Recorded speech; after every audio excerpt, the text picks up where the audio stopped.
पशुपालक मित्रांनो नमस्कार।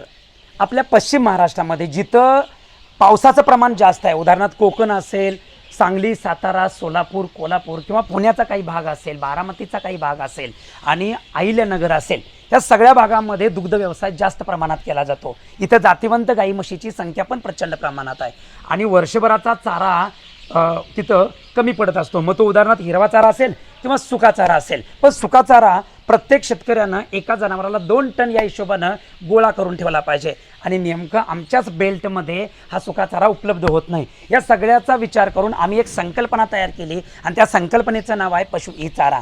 उद्देश एवढाच आहे, अगदी 1-2 जनावरांपासून ते 100 म्हशींच्या गायींच्या गोट्यापर्यंत आपण चारा पुरवायचं नियोजन केलेलं आहे आणि यासाठी आम्ही जवळजवळ 4 जिल्ह्यामध्ये 10 चारा बँक आम्ही तयार केलेल्या आहेत, जेणेकरून प्रत्येक छोट्या मोठ्या शेतकऱ्याची सोय व्हावी आणि बऱ्याचशा या संकल्पनेतनं आम्हाला तिथं त्या शेतकऱ्यांना आधार द्यायचा आहे आणि ही संकल्पना आम्हाला कायमस्वरूपी चालू पण ठेवायची आहे। धन्यवाद।